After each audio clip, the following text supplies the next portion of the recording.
Hey guys, welcome back to an all new episode of a pro wrestling podcast with Matt and friends. I am your host, Matt Kozakowski, and alongside me today is pro wrestler and Rhodes Wrestling Academy standout, Xavier Gotti. Xavier, how you doing, my friend? I'm doing great, my guy. How about you? Awesome, good, man. Hanging in here. I'm excited to do this right out of work. It gives me Same. something fun to do the rest of the night. No, I'm really excited about doing this show with you. I watched the Showcase 6.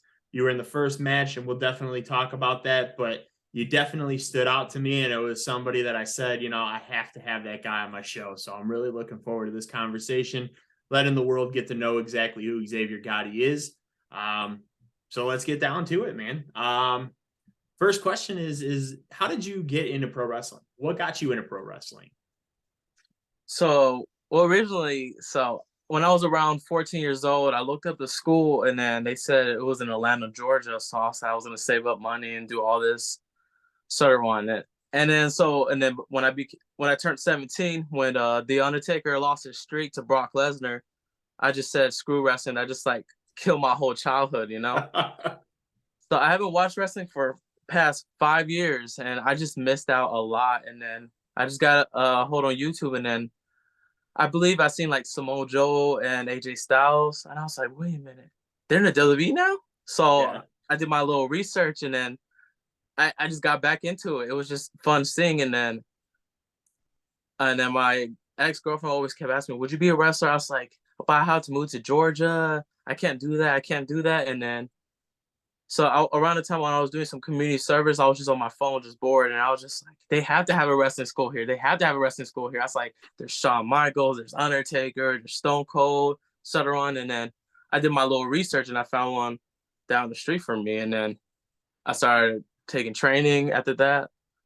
Oh, no! I made a phone call, and then they were telling me like, "Oh, this is legit. You could come and be a wrestler. You could be on TV, this and that." And I was 23 at the time, and I was like 150 pounds, and I was like, I need to build some muscle. So I put on about 15, 20 pounds. By the time I was 24 years old, 24 and a half, I signed into professional wrestling, and here I am.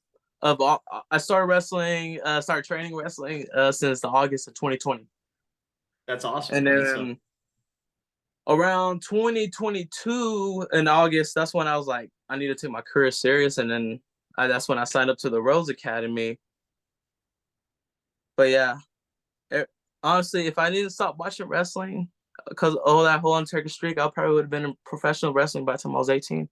so that really got you, Yeah, I huh? was so dedicated, and I just like killed everything. I was like, wrestling's fake, this and that. And then, but I'm just so glad I'm back. Ever since I stepped in wrestling, it's just changed my life.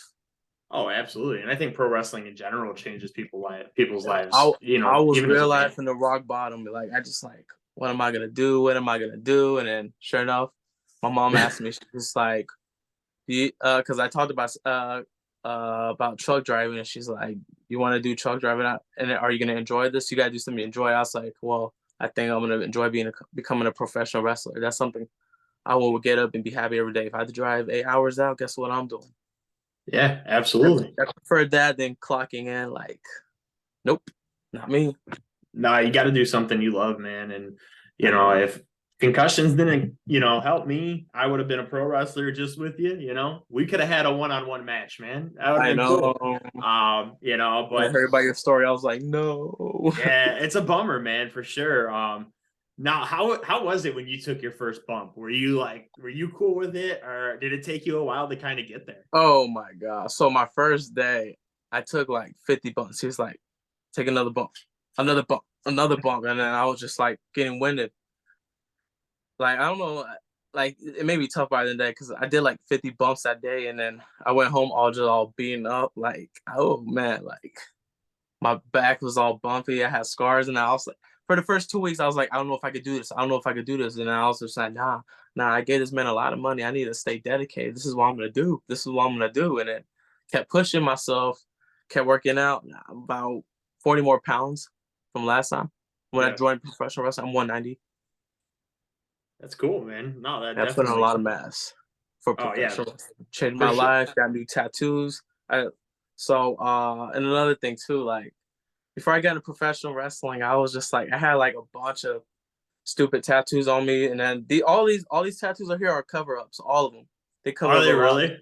Yeah, because like I was just thinking, I was like, what if I'm on an action figure one day? I was like, I don't want this stupid Benjamin Franklin or this 14 or this screwed up Texas symbol. I was like, I gotta look like a star, you know. So I got Yeah. about I got about 8 cover ups, you know, just all. I just told myself I was like, I gotta look the part. I gotta be the part. Every one of my tattoos are cover ups, all of them.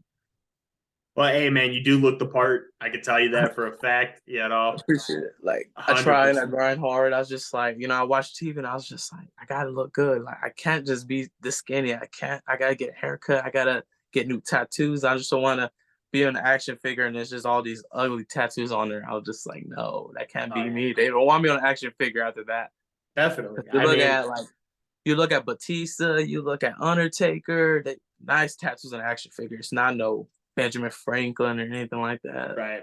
We got to look at it. If they can make James Ellsworth into a tattoo, I mean, we're all good. Or not a tattoo, but a wrestling figure. We're good, right? So I don't know. I don't know if you were back into wrestling by that time and knew who James Ellsworth was, but that was a very interesting wrestler right there. I mean, I heard of him, but I don't really know too much about him. There's like a lot of wrestlers that I really don't know because like no, like when I was into wrestling when I was 17, like and before that, I just knew every wrestler in the roster, and then when I come back to it, I just see all these new guys. Like I was like, Yeah. who's this Kevin Owens guy? And I became a big instant fan of Kevin Owens. I was like, this guy is going hard.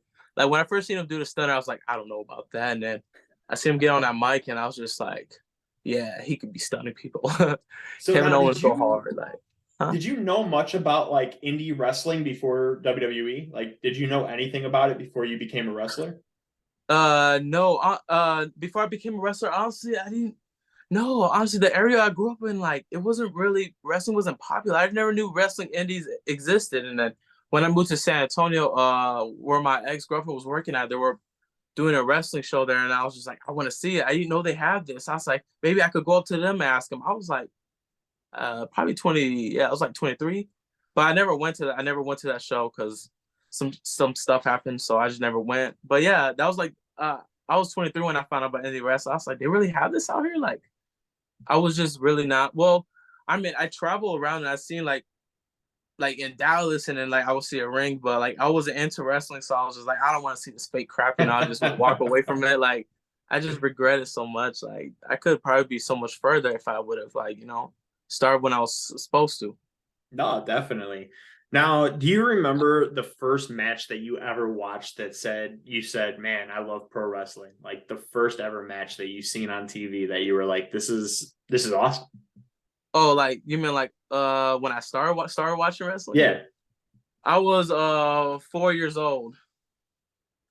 Like I was like my dad, like he was just always like, let me see, like no, if I had to pick a match, let me think when I was 4. Like, damn, what make damn, there's just so much matches like to choose from. Like it's just so much.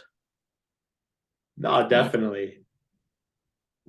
I mean, I remember the first match that got me into it, and it Yeah, I was was like something four that was years like, old. I really can't say. It was just so much matches. I can't remember like, oh, I was 4, and then but my dad's yeah. always had me in front of TV since I was a baby, and then I just always had a bunch of Sting action figures, and I eventually got him back.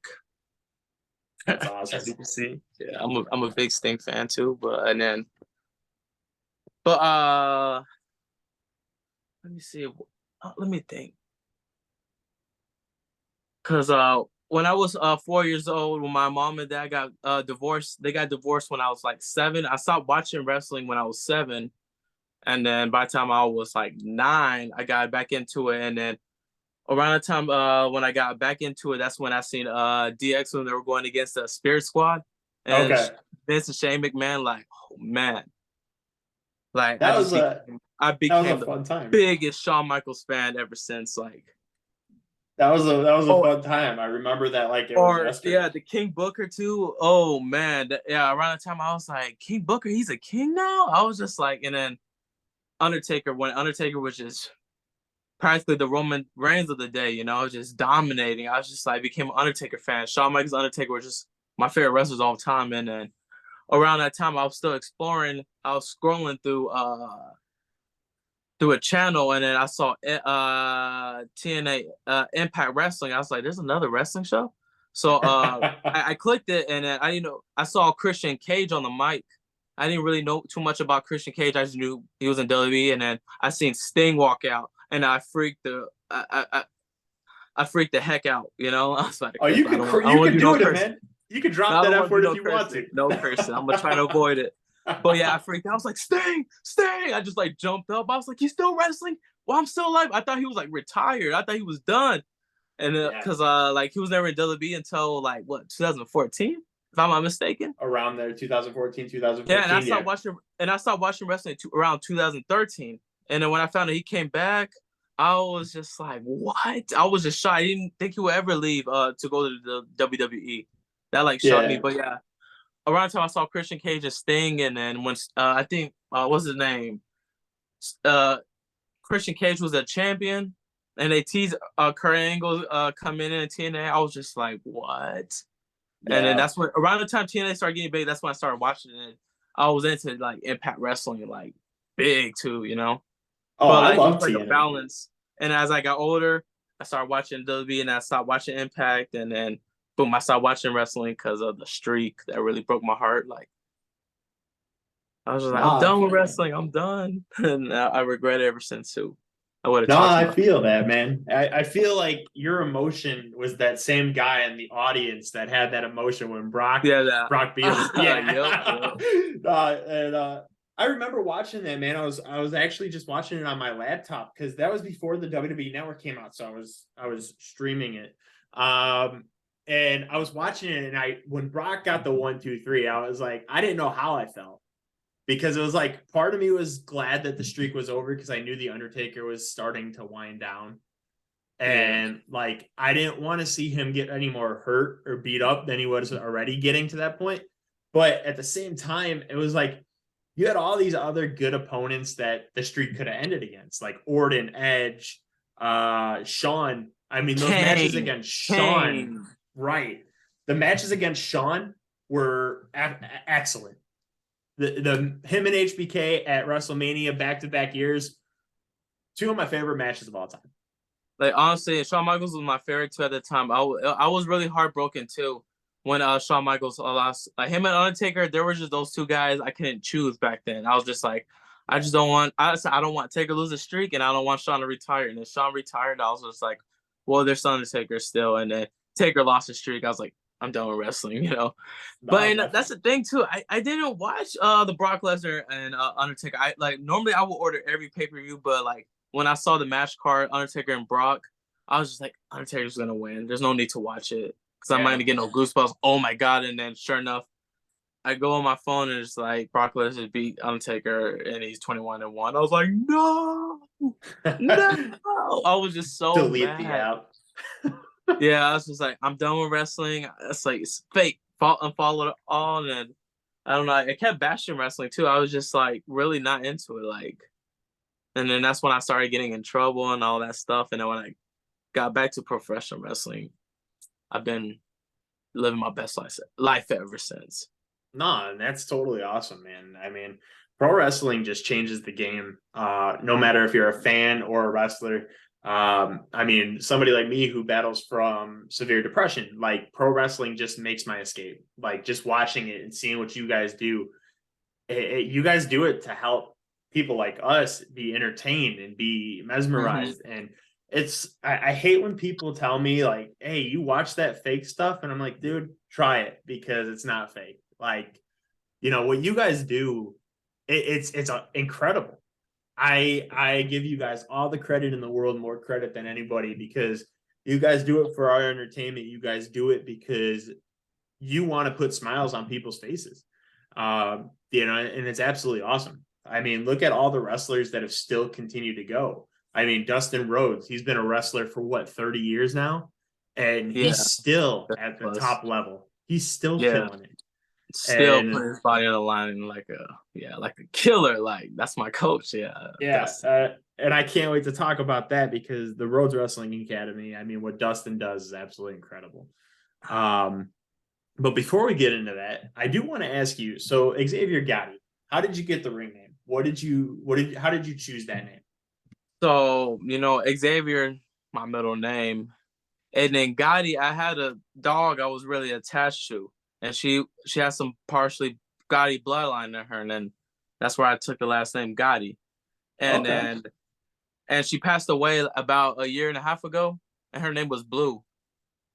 Like, and before that too, I was wearing red gear, white gear, black gear, and all that. And ever since she died, I wear blue to honor her death. Like, if you look at all my gear, it's blue, that's blue, awesome. blue, blue, blue to honor her death. Gotti, because she was. So yeah, in a way, like I'm honoring her death. That's why I No, kind of like change that's everything awesome, man. up a bit. But yeah, that's how I established Xavier Gotti. That's probably one of my favorite ring name stories that I've heard yet. Because Really?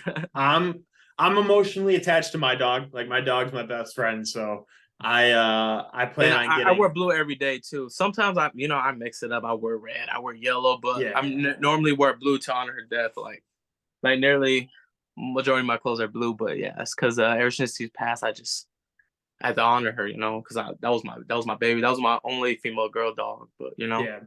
No, so, definitely. I 100% get it, man. Like I don't do tattoos, but my plan is to get his paw print tattooed on my chest. Like that's one of my biggest things. Like that's what I want to do just because he's my best friend, So you gotta yeah, honor him, you gotta honor him. And that what you're doing, I think, is incredible. That's probably one of my favorite stories that I've heard about a ring name or just gear or anything in general. Like yeah. that's I awesome, do man. everything to represent my baby. Like. That's awesome. That is And awesome, I have man. I have her son too, so like her son, I'm raising her little son. Well, that's cool too. How old is he? Debo, his name is Debo. He's gonna turn 3 in May 2nd. That's awesome. That's May 2nd? Yeah. Dude, that's his birthday.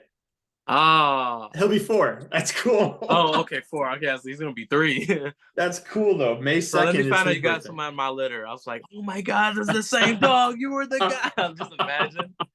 That'd be cool, man. Yeah, I was about to start Small asking world. questions, but you're like 4. I was like, okay, then not the same, not the same. Small world, but hey, same birthday, so we got to Yeah. celebrate that, right? Oh yeah. Oh yeah. So we talked about a little bit how you've been on the indie scene for a little while. What led to you getting into the Rhodes Wrestling Academy? How did you hear about it? How did you find out about it? Tell me about that story. So I was originally supposed to sign up with the Rhodes Academy. I was supposed to be, I say either Camp 3 or Camp 4. I can't really remember. And then I started doing my research, signing up, and it was like, it said the price right there. I was like, oh no, I don't got that money right now.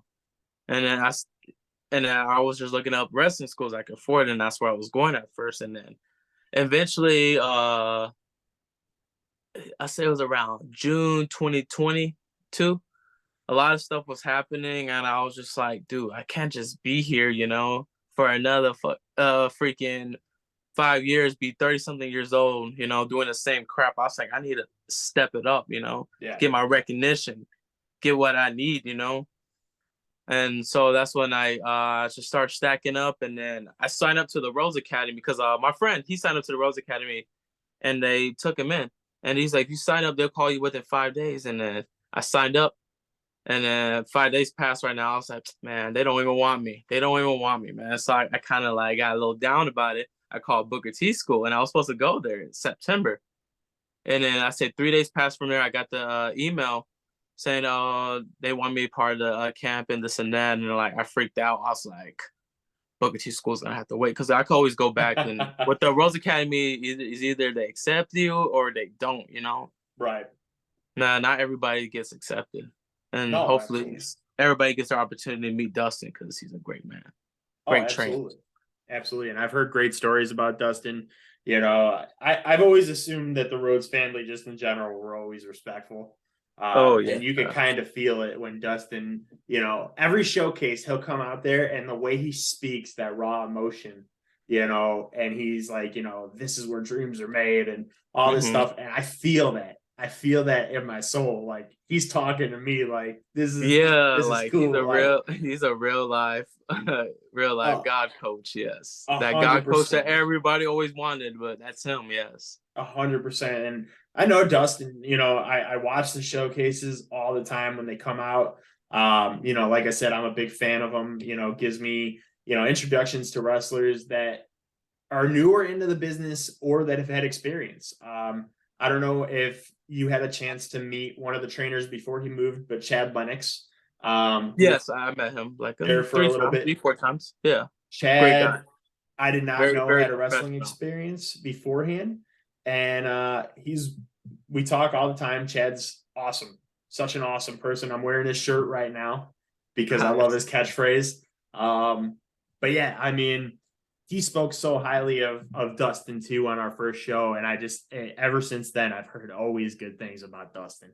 Anytime Rhodes Wrestling Academy showcase talent comes on, great Yeah. stuff. Dustin's a Um, very, very great guy. oh, It's hard to hate him. absolutely. Very hard to hate him.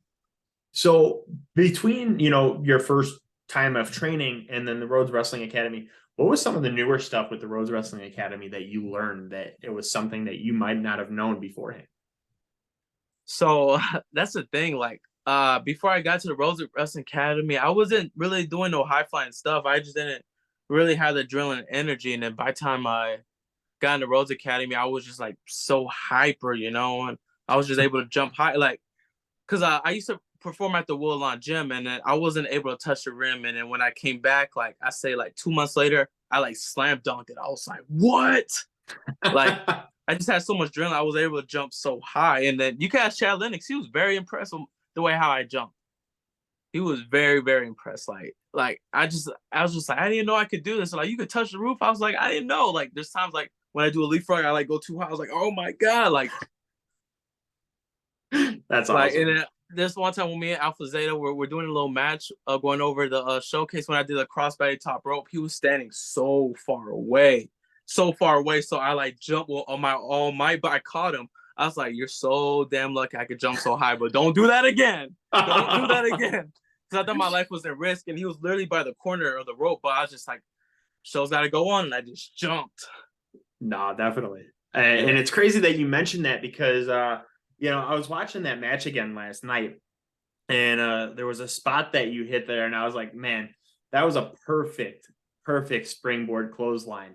And it was where Oh you hit the double man. clothesline, like the motion of that, like just dude, it was flawless. Like, so if you would have never told me that, I would have been saying you've been doing springboards forever No, I just because started. that Nearly flawless. all my moves that I did right there during the showcase, I never done it in indie scenes. Well, now of course I do springboards and skin the cats, but and dives. But before that, I didn't do none of that. I was like wrestling like a big man. Like before I signed to the Rhodes Academy, I said I was like 197. I was like really heavy, and then I was always getting out of breath. I couldn't really move. I could jump, but I wasn't like the way how I am now, And then Right. I just took a break and I went to Rhodes Academy, and then I dropped like 7 pounds, and then I've been able to move faster, jump higher.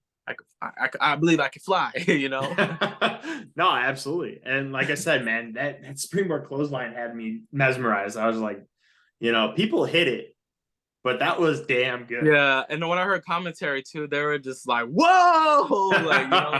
Like I even saw the ref jump. I was just it was just like, yeah, that springboard, just like, okay, yeah, he's back on track. He's back on track. No, Like, absolutely.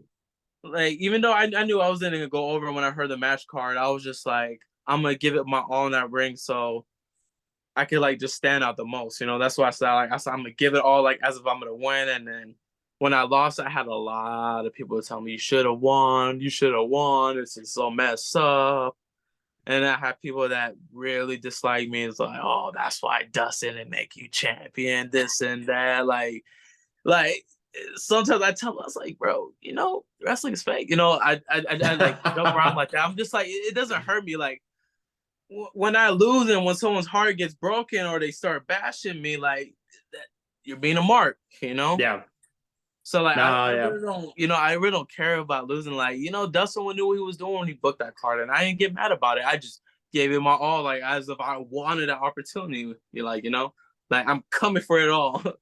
Oh, definitely. And it's crazy because, I watched these showcases from the first one until the most recent. You guys have another one coming up, I think, this Yeah. Sunday. And, I watched them, and like Slim Seven, who was my last guest, who's the RWA champion right now, his first match, like I was like, I could see potential with this guy. And then the second showcase, he came in there and I was like, man, he got a lot better. Third one, he just killed it. And I mean, he just keeps getting better. Mm-hmm. And I watch it and I'm like, I see these guys, and being somebody who's been in, the world of pro wrestling for such a long time, like myself, I mean, I watch and I see these people, and I see social media that are like, like you said, marks who think that they know what they're talking about and all this stuff. And I'm like, it's very upsetting because I wish more people did know what they were talking about. But I I mean, know. Slim didn't win, all his matches. I mean, not everybody's going to win, but you still try and you still do your best and you still do everything you can. And look what happened. He became RWA champion. I mean, Yeah, you killed it in that match, man. I mean, like I I said, know. in Fatal Four Ways, it's very hard to show everybody's with their offenses and stuff. But I the know. stuff that you did do, man, absolutely awesome. I'll never forget that springboard clothesline. I will say praises about that for the rest of my life. I appreciate it. Like I appreciate it. I really had to give it my all with that. Like I remember I went so high. I was like, I'm going too high, and I just threw it line and I connected it. Did you practice that quite a bit before you did it in the showcase, or was that the first time you did it? First time in the match, but of course I practiced it because I remember we were going through the showcase match, and then like I said, it was like a week before camp. A friend of mine in the camp was like getting there through his springboard right now, and it was an empty ring. So I got in there, I did one. I was like, holy crap, I could do one. And I just started practicing, and I was like, you know what? I'm gonna do that in the match. And then it was like I said a week before, or yeah, it was about a week, and then I just started doing springboards after that. Like it really wins the crowd. Everybody just ooh. Sometimes I do as a finish. Like it just all depending who I'm facing, by the end of the day. I mean, you could do it as a signature to set up as a finish going forward, man, because Yep. that Yep, was that too. sick. Now, on the way to the ring, what I did notice, and I wanted to ask about this, I didn't know if you did it purposely or, whatever, or if it was like inspired, but I seen the little Brock Lesnar motion where you did like the pump and then the hop up. Were you inspired by Brock to do that? Honestly, yeah, I could say because what's it called? When I broke into wrestling scene, when I hopped in the ring the first time, I was just like, oh, it reminds me of Brock. Reminds me of Brock. I did it originally because of Bobby Lashley, but it reminds me of Brock. You remind me of Brock, and I was like, okay. And then so one day, hold on, 20%. Okay, you still there? Yeah. Okay, yeah. So yeah, one day I was at a indie show, and then I was just security because before that I didn't have matches. So you know how paying your dues? Well, one of my dues was I was security at a show, and then when the bell rung, they wanted the security to break up the fight. Every security sliding in, I'm the only one that hops in like Brock Lesnar, and then I won the crowd, I guess, and then like I'm there breaking, everybody's just facing me instead of the two wrestlers going at it, and then I got chewed out outside the facility. They're like, you can't just be in there and hop in like fucking Brock Lesnar. Like you just I was like, they said you're not supposed to what did he tell me? Hold on. What's that word he told me? That I'm not supposed to be talented. He's like, you're supposed to be untalented. He like chewed me out so bad, but like it made me so happy inside when he told me like you're supposed to be untalented. When they see you hopping Brock Lesnar, you won their crowd, you won their side. They're supposed to face the wrestler, not you. And I was like, yes, sir. Like I respect it, but like it just like that was like the first like compliment I ever got. Like at the first 6 months of me wrestling, like I was just like, damn, I Don't believe in be myself. talented. Calm down. Yeah, and then afterwards that I was in a YouTube video where like I faked there's like it's a headphones like itching powder. You put it on and you act like it's itching. And then there was a whole crowd behind us too. They were just all like watching us do it. And then when I got there, like I just started like taking bumps at back to back. I was like over exaggerating. I threw the headphones, I started running, I bumped like twice, and then when the video cut, everybody just started cheering. started cheering. Out from there, I was just this was before I was performing. I was just like, dude, I'm gonna win the crowd easily. I'm gonna be a superstar easily. Just from there, just without, I just won a crowd easily, like, cause like I was just watching everybody do their own thing, and I was like, I need to be different. And then some guy was like, now who's gonna top that? Like, I'll show you the video too later. I can see in the link and you can watch it. I have to check that out, Yeah, definitely. it was really funny. From there, I was just like, yeah, I believe in myself. I'll win a crowd. So like when I over exaggerate, they turn their heads. Like whether they're on phone, they just like, I want to see what's going on. I want to see what that superstar is up to. Like, I over exaggerate sometimes just to win the crowd. Like there's a fight going on. Pay attention. Hey, you got to do that though, man. You got to get, because you watch the stuff on TV too, and people are just more distracted on their phones and stuff. Like I'm like, why do you even buy a ticket? Like, watch the show. It's fun. Mm-hmm. You It know, is. I love it, man. It But all no, depends. There's those people that struggle winning a crowd. They're really good at technician, all that calling it, but when it comes to winning a crowd, they're just like, struggling. And yeah. there's people that have been in the wrestling scene 5+ years and they're still struggling. Like it happens, but like I try not to be that guy to judge, everybody has their flaws, not everybody's perfect.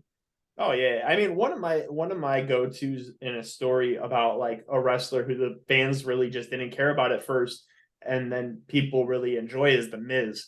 When he first broke out, Oh I yeah. I was a fan of his from day one.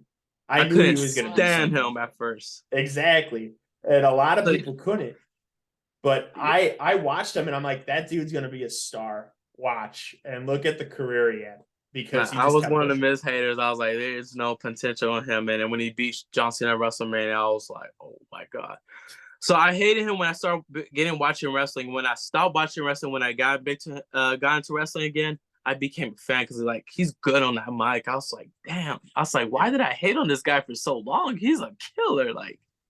Yeah. Like real life star. Miz, like real life star. Oh, 100%. And I remember the first moment that he won the WWE championship the first time, when he cashed in the Money in the Bank the second time and won the championship again a couple years ago. Like I Mm-hmm. was I was a big fan, man. I was stoked.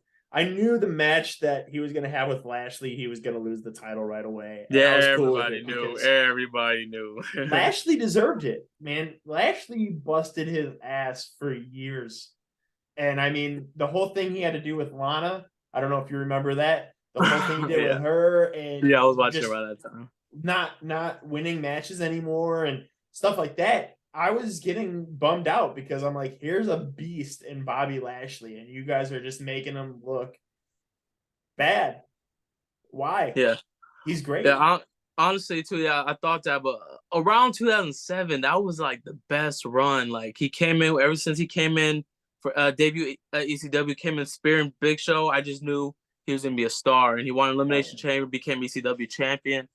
Like he was just dominating, and then he had a whole feud with John Cena, and he lost. Like he should have won that match. If he would have won that match, he would have been in a way higher position he was in, and then how they just let him retire Mr. Kennedy, and then he left to Impact. I was like, why would I do this to Bobby? Like he has Yeah. so much potential right there, and there's bye. I was like, no, he should have had the run way back then. I mean, he's killing now. Don't get me wrong, but like I don't look at Bobby like the same like how he was. Like I was like a big fan. I'm still a fan now, but I Oh wasn't yeah. like a big Bobby fan like how I used to be. I was like, damn, they should have just let him have that run with Oh a yeah. Great I American mean, Bash. That was the best run of Bobby Lashley. I don't disagree with you at all, because I remember his breakout match when he came out and destroyed Simon Dean when he first debuted. I thought that was awesome. Shout out to the Simon system. But yeah, I mean, I was a big fan of Lashley early 2006 when he 2006 when he debuted, in 2007, But I'm 2008. still listening. Just getting my charger. No, you're good, bud. Yeah, but I was a big fan of his. I thought he was fantastic. It very much upset me when he left WWE, because I thought, here's a guy who you guys could have put the championship on. Here's a guy you But could did have, not. right. And it was very upsetting. And I'm glad that they're starting to change how they revolutionize things. Like, you didn't have a lot of African American champions. Like they were not giving African Americans the world title. I don't I understand why. know. You And know, if it they was did, and they did, it was like rare. I know. Booker Like T. I mean, that was it. Through the 2000s, Booker T, I believe, was the Mark only Henry, one.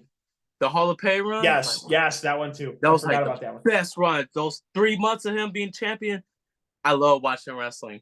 Yep. And I was just so mad how they made him lose it. That it was just the Hall of Fame was just gold. They should have made Mark Henry continue it. Oh Like yeah, I don't disagree. I mean, when they changed his theme and he came out more badass than ever, I was for it, like 100%.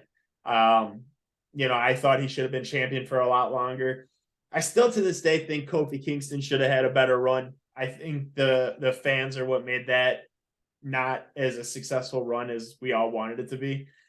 I don't know. Did you watch Kofi Mania? so, Kofi Kingston got me back into watching wrestling. When I saw him become champion, I was like, I'm getting cable so I can watch WWE Yeah. just because of Kofi Kingston. Like, yes. I remember I So was just on YouTube and I was and I was just watching how the Daniel Bryan segment between them. I was just like, they better give Kofi Kingston the title. They oh better get him. They got him the title. I was like, I'm getting cable. From there, I was just watching wrestling every yeah. day, I was just so because of torn. Kofi Kingston too. Just because of Kofi. So like, imagine if Kofi lost, like it probably would be no Xavier Gotti. Like I probably would have gotten my feelings again. Like screw wrestling. I don't know. I don't know. But Hey, yeah, Kofi Kingston is a big impact in my life too, in a way. The man don't they even know. listen. They actually listened to the crowd for one of the first times in a long time when I they know. put the I know. title on him, and I was happy about that, man. I was so stoked because I've been a Kofi fan since day one. I mean, I knew he was going to be a star. His first feud with Orton back in 2000s, like he should have been. He should have been in the main event spot. I mean, the whole feud he had with Orton earlier on, I believe it was like 2009, 2000, or 2010, 2011, somewhere around there. But he should have had that spot because Kofi was killing it. He was on a whole different level. I think the whole New Day, goofiness kind of slowed it down a little bit, his Yeah. main event status, but he deserved that world title run. And what I know. upsets me, Honestly, I gotta say that the wait was worth it. The wait was worth it. It just built so much. oh, Just like he better be champion. He better be champion. Like if Kofi would have lost, like wrestling would not have been the same. no, it would have been different, but A it whole upsets riot me probably because been I get a different. lot of fans, I hear fans now and they're like, well, Jey Uso should be the one to dethrone Roman. And I disagree Mm. because, and here's the reason why. And I'm going to state this, and whoever's listening can hear it. When Kofi was champion, everybody wanted it. Everybody chanted Kofi Mania, Kofi Mania. But the Yeah. views weren't there while Kofi was champion. And it's because people just didn't care. They wanted it in that moment, but they didn't care because for some reason they were thinking Kofi wasn't that big of a draw as a world champion. And that was Yeah. very upsetting because I loved it. I thought Kofi being champion was fantastic. Um, the way, and I talked to one of my friends about this recently, and I was like, here's the way I look at it with Jey. Jey can beat Roman to break up the bloodline. But realistically, if Jey were to be champion, would more people watch other than when Cody Rhodes beats Roman Reigns? You're going to have more views with Cody winning the title than with Jey. And it's nothing against somebody like Jey. The storyline's there. It'd be fantastic. But it comes down to realization. Like, here's fans that want something again, but are they going to watch? You know what I'm saying? Like, Yeah. I Yeah, think, the fans will probably be more happy with Cody winning. But honestly, I think they will be more thrilled with Sami Zayn. right now, That 100%. yeah, that's my opinion. Like I don't know about the aftermath, but if Sami Zayn won it, the charts will break. Oh, But Cody 100%. deserves it. I believe it more. Cody does. And, I'm a big Cody fan. I'm a big Cody fan. oh, so have I. I've been a Cody fan since his debut. I think it was like 2006 when he debuted in WWE. His whole I was there. I was watching it around that time too. I was so mad every time Orton would beat him up and disrespect the Rhodes family. I was yeah, so mad. yeah. And every time he did that, when he did that punt, like I really believe. I was like, oh my god, they're going to the hospital. They're going to the hospital. And then I would tell my mom and dad about it. They're like, this crap is fake. Don't believe it. It's fake. Don't believe it. Not when I have kids, I'm not gonna tell them that, just like let them believe it. Like let me live my childhood, mom and dad. Nah, it's funny because my dad still believes certain things too, where it was like 2003, Brock Lesnar threw a wrestler down the stairs. And my dad thinks that was still legit to this day. He's like, yeah, I don't like Brock Lesnar because he threw a wrestler down the stairs. I was like, Dad, that's not real, right? And he's like, yeah, but still, I'm mad about it. I'm like, you don't have to be. It's okay. That guy's okay. He's fine. But no, man, it's crazy because I do believe Cody is the one to take that title. And, I would have loved to see Dustin win the world championship because of how much he's deserved it. Cody Rhodes doing it for the Rhodes family, I think, is one of the best stories in pro wrestling. And I think it's his time. Yeah. But back to this match that we're talking about, because we were talking about your entrance with the Brock Lesnar, Bobby Lashley hop up. There was a part in the match where you paid homage to classic HBK and Chris Jericho match with the skin and the cat, stuff like that. And I know you said you were new to doing that as well. So tell me about how the practice went into skinning the cat, how hard it was to do it, and just doing that whole homage to that match, to that scene. The skin the cat, like, yeah, like, me, Shawn Michaels. Hold up. Oh, sorry, I'm just getting a phone call. Like, hold up. But yeah, you still see me? I still see you. Yep, you're good. All right, yeah, hold up. Like, that was my phone. Just tripping. Let me fix it. But yeah, Shawn Michaels, yeah, he's originally my favorite wrestler of all time, man. I just always said, like, I always want to do skin the cat, but I just never really thought about it. So we were just all thinking about matches, and I was just like, you know what? For the showcase, I just want to do everything different. And skin and cat was one of the decisions. And I started watching Shawn Michaels matches, and then I saw what I wanted. Him and Chris Jericho did a spot, so I like, relived it, but my own way. But yeah, first time me practice skin and cat, first I was getting it wrong. Like when I flipped over the ropes like hit my nose, and then my arms just started watering. But I was continuing the match.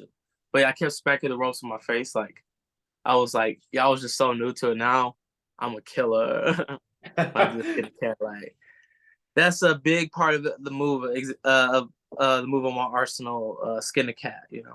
Oh, definitely. I'm gonna take it with me everywhere I go.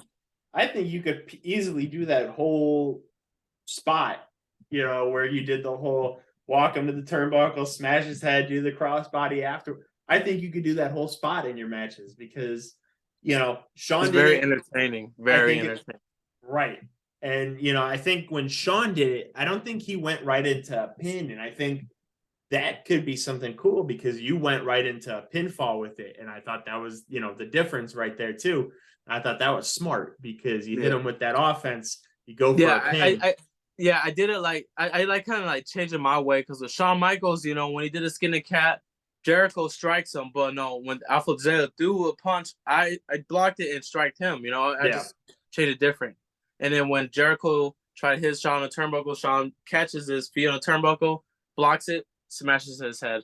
Me, I just, go with the spotlight. I just like change it my own way. I just like, let me just change a little bit of that spot. Yeah, because you don't want to steal it. You want to make it your own, And yeah, that's make exactly it my own. What you did. I thought it was brilliant, man. Yeah. I love doing skin and cat. I just love it. It takes a lot of core strength to pull yourself back up. Yeah, and especially when I'm with the crowd, when they see me get thrown, when I do a skin and cat, when I'm in wrestling, any scene, they all scream because they think I'm gonna fall, and they like see me like bounce back up, like ooh, like, and I turn back and hit it with like a drop kick or something, Yeah, no, and I think it's awesome. Yeah, everybody just they scream because they think I'm gonna fall, and then they just see ooh when I go up, like they love that. The crowd loves skin that. the cat's always a fun spot to watch. I think it's always entertaining to see somebody do it. Because especially when their feet are dangling for a second and then they pop back up because you don't know if they're going to fall or they're going to go back up, especially in Rumble matches. That's the best. Yeah. But I know you mentioned the possibility of doing, what is it? Reality of Wrestling, Booker T's school. Now, is that something that you'd still be interested in the future? Very, very, very. I thought about going up very soon, to be honest, but because I got some new Hey, tires in my car too, so I was just like, I was very contemplating it. I was like, this is probably the chance for me to, do it. yeah, because we would love to see you on ROW because that'd be very fun to see you weekly. I see a lot of wrestlers that I've had on my show that I've been a big fan of throughout the years go on that show, like Chandler Hopkins has been there, Stephen Wolf, who I think is an amazing talent. I think Yeah, you so you and much Stephen would great talent. be an amazing match. Me and who? Stephen Wolf. I don't know if you're familiar with Wolf. Stephen Wolf, but he's absolutely brilliant in that ring. And I think that match would be solid. Gino Medina's been there. You know, we've seen Booker T in Yeah, matches over there. And I think you would be a perfect fit for reality of wrestling. And we'll definitely tag them in there so they could see this and yeah. definitely That's what I show them. always thought too. I think I'll be a great fit for reality wrestling. Oh, Suck 'em. absolutely. I mean, getting trained by Goldust and Booker T, like, I dude, one of the know, and best tag teams. they had great, great runs with Chemistry. each other. Yep. I Great remember I was chemistry. watching it around that time. Around when I was 4 till I was like 10. I was a big Goldust fan, and when I went to school, saying I was a Goldust fan too, they were like, Goldust sucks and this and that. Everybody's just saying because he always losing this and that. So I was like, when my friends were saying, I was like, yeah, you're right. Goldust does suck. But then I stopped saying I was a Goldust fan after that. But I always been because I just always liked the gold.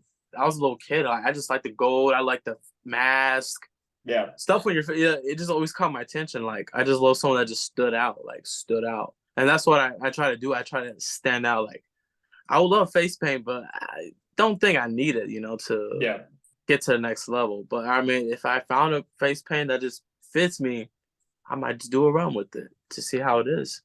I mean, Finn has his demon. Jeff does Mm-hmm. his face paint once in a while. You could just do it Yep. for special occasions, you know? Yeah, but I just gotta find a face paint that will fit me. Like I don't want to take someone's ideas because nowadays everybody's taking someone's ideas, and then when I see, it, I'm just like, why? Yeah. No, I definitely understand that too. And, you know, like you said, you want to do something to make it your own. And that's what makes people stand out is when they do something different to make it their own. Yeah. Now, you've been into wrestling for only a couple years. Do you have any dream opponents on the wrestling scene as of now that you see that stands out that you say, that's a guy I want to wrestle? Man, let me see. Like, there's a lot of names, but like, let me see. A lot of names, like a big name or just like anybody. Anybody. I don't know if you heard of him, but I always wanted a match with him too. Always want a match, but it just never happened. And it probably will never happen. Stewie the Clown. You may not have heard of him, but he's pretty known in Texas. Is he? Yeah, he's a great guy. Like I just always wanted a match with him. I was like, I always wanted a match with you, but yeah. Now, when you say it might not happen, why do you say that? I don't know. Just I mean, I always came across him. I always told him it just never happened. Like, cause there's like there's people like it's just a lot of backstories. Like I really can't really say much, but I'll say if he's watching, I hope he sees it. But just a lot. It's a lot of backstory that I can't really be explaining. So, but yeah, I like a match with him. He's a great No, that'd guy. be cool. Now, if Great you had a team. match against a well-known talent and you had to choose one, who would it be? Well known. So I'm not gonna say names. So I got a call one day, just like, do you want to match with Charlie Haas? And I like freaked out bad. I was like, Charlie Haas, no fucking way. I was just like going crazy. Like I was like, hell yeah, I want to do a match with Charlie Haas and this and that. And then they're like, well, this promotion is just starting, so they can't really pay the first. I was like, I don't care. I'm working with Charlie Haas, but then stuff happened. It just never happened. But like honestly, yeah. But yeah, if I had to say, because like that really got me excited. It wasn't something like I like thought of, but like when they just told me you want to match with Charlie Haas, like I freaked out, like as if it was like AEW dark match, because Charlie Haas he's the shit, like Oh like yeah. like he's a big deal in the Indies. seeing like and all around the world actually. But yeah, I think Charlie, and I told him this because Charlie was on my show. I know I saw that. I was just like, he interviewed Charlie Haas. I was supposed to watch it, but I never did. Like, Yeah, but that was a fun one. Charlie's one of those wrestlers who I believe to be one of the most underrated professional wrestlers of all time. Doesn't get enough credit for how he was in the ring, how he can work with pretty much everybody. Charlie was one of those guys who could make any gimmick work perfectly and succeed. I was a big fan of his. I have been still to this day. And it was funny when I messaged or I tweeted out saying like, I would love to have Charlie Haas on my show. It'd be fucking cool. And he sent a video message back to me and he's like, hey, I'll come on your show, but don't curse. I'm the only one that's allowed to curse. And I thought it was so cool. But yeah, so I got real him. life badass, real life badass. Oh man, it was awesome. And yeah. I just had such a good time with him, talking to him. I love this tag team with Rico. I think that tag team is very underrated because they mesh so well. It was the guy with the flamboyant gimmick with the guy who is just a technical based wrestler, and just combined, they were just so much chemistry between the two of them. Obviously, we all know the world's greatest tag team, Shelton and Charlie. We all know how amazing they were. Yeah, they were great. And I told Charlie what really bums me out is the fact that he is still not on the alumni page of WWE. And he's not on what? So WWE on their roster section has an alumni section of past wrestlers. And Charlie Haas is not one of the names listed. I'm sure one day, like, you know, he's gonna get his recognition, like his Hall of Fame speech. He deserves it. He deserves it. As well as Goldust. Like, I believe the one day they're gonna get there. We do know for a fact Goldust will be there, one way or another. You know, Dustin Rhodes, Goldust, however they want to put him in there. Dustin's so iconic that, and I hope he hears this. I hope he listens to this because I'm a big Dustin fan. Great guy. But Dustin is so iconic. And I think, you know, doing what he's doing for 30 years and still absolutely killing it with, you know, I know there was a mention or him mentioning or something saying this might be his last year of wrestling. And, you know, if it is, you know, God bless him because he was absolutely incredible. I mean, he just progressed as age went up. You know, as time went by, he just kept getting better. Yeah, he's getting better while performing wise, everything, physique. Yeah. It's wild. It's wild to see how good a condition he is. And then it's like him and Billy Gunn just don't age because they're just still killing it on that level. Yeah, they're just like killing it. I remember the biggest the nicest thing Dustin's told me, he's like, I wish I had Xavier's body, and then that just made me feel so happy. Everybody's body here, I want Xavier's body. And like that just made me feel great, you know, like he's a real great guy. And then when I see him still going at it for his age, I'm like, holy shit, like damn. Dustin's incredible, man. Dustin's incredible. And you know, like I said, I hope he hears this because every show that I've had with the Rhodes Wrestling Academy star, I always speak highly of Dustin. I have all his talents speak highly of Dustin, and I've never had one bad thing mentioned about Dustin Rhodes because, you know, you can just tell by watching him how loving he is to this industry and that he just wants to give back and do what he's doing. And I read an article yesterday actually about Dustin wanting to start his own promotion, which I don't know if that's true or not. I don't, you know, but yes, way later on in the future. I'm guessing he might do it when he's retired. Yeah. I'm not too quite sure. He might do it next month. He might. I'm not too quite sure. Yeah, and I mean, I would love to see that because I think, you know, if he does do that, I believe, you know, the way he would do it in my head would be bringing a bunch of the Rhodes Wrestling Academy stars to that show and having you guys get to showcase your talents. And I think that would be absolutely fantastic. Very. Yeah, that would be. But But yeah, I know, like, cause he said he was gonna do the all about the people that comes to the camp. Like, it was gonna mainly be about us. Like, it was supposed to start in January, but I really don't know what happened. It just never happened, and I just never really got questioned detailing about it. Just if it happens, it happens, and I hope to be part of involved in it. But yeah, I hope you are too, man, because like I said, I see so much talent with you, and I've only seen a couple of the matches that you've had on YouTube. There's so much skill there, and I can't wait to watch you grow. I think you're going to be one of the top names in the professional wrestling industry. Just keep grinding, just keep killing it, man. You're going to I be a big appreciate name. hearing that. Thank you. Absolutely. So next year, we talked about your dream matches. We talked about the Rhodes Wrestling Academy. Let's talk about what's next for Xavier Gotti. Honestly, like, so when I started watching wrestling again, like, I started watching a lot of WWE, and then I was just like, is Impact still a thing? And then I tuned into it, and I saw, like, the first show. I was like, this is probably the wackest ever. I was like, TNA just down, Impact Wrestling downgraded, and then one day it came on again. I was like, let me give it another chance, and then I started watching it, and then I was just liking it too. Sammy Callahan and Moose caught my attention. Those are the two main guys that are my favorite Impact stars currently. Yeah.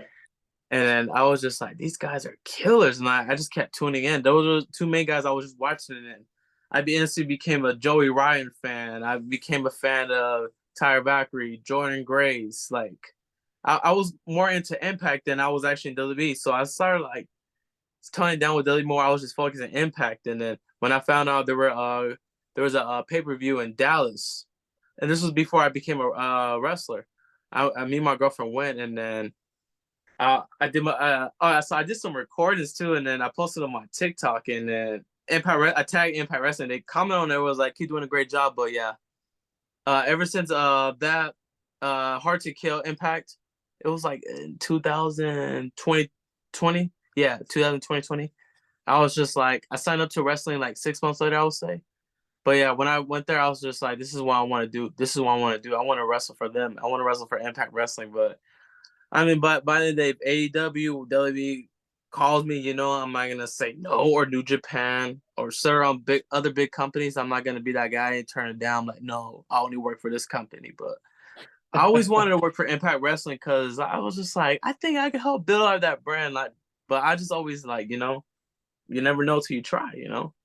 Hey, I mean, you never know. I But mean, yeah, I'm more I, into Impact Wrestling than WWE currently and AEW. If that's, like, I just watch it so much. I'm supposed to well, watch it right now. My phone keeps going off about giving me notifications saying it's coming on 30 minutes, but I'm here podcasting. I can always nah, watch it when I already got it recorded and everything too. I'm like into Impact really heavy. But of Impact course I'm still has a so WWE fan. many Impact has so many amazing stars. One of my friends are in Impact Wrestling, Jason Hotch. I think he's one of the best stars going today on the indie scene as well. Trey He's Miguel Trey and Miguel, absolutely incredible. Killer Kelly, like, boy, she is a killer. Like she just came to, like, I started watching her too. Like, recently, I was just like, she's really killing it. Like, I always been into Impact, like a few more wrestlers too. I just feel like Impact has a lot of freedom. That's why I was just like, I would love to wrestle for Impact one day. Well, Impact But not only has the greatest tag team of all time, but they have the greatest professional wrestler of all time. So I think Impact would be the best spot in general. yeah. Best tag team, you actually posted about them today about Oh re-signing with yeah, Impact, Motor which Machine is the Guns. Motor Yeah, City Machine Guns. legends. Yeah, legends. Um, Alex Shelley, and this is a shout out to Shelley, the greatest professional wrestler of all time. In my opinion, hands down, worldwide, just his in-ring skills, man, in general. I mean, he's learned from so many parts of the world and just crafted it into his own. And to this day, everybody always asks me, who do you think the greatest wrestler is in the world? And I'll say my favorite wrestler is Shawn Michaels and JT Dunn. JT Dunn on the Indies. I don't know if you're familiar with him, but Mm. he's tied with my number one. But if you ask me who the greatest professional wrestler is, there's a difference. And it's Alex Shelley, hands down. Respect, Just yeah. killing it. But nah, I don't disagree. I mean, WWE is always my home. I love WWE more than anything. I mean, I've got my posters of Hurt Business and the Undisputed Era behind me. I've got over 150 wrestling action figures in my closet with 7 replica championship belts. Like, You're into that, nothing wrong with it, man. Hey, WWE has been everything to me. It's what got me started in pro wrestling. I never turned my back on it. Which I never did. Impact Wrestling is right there with it. I love Impact. Like I said, I got friends that wrestle for Impact. It's cool. I mean, Impact, I think, had that spot in time where it was just kind of like, but I think promotions just in general have that rough patch, but Impact has been like a silent killer.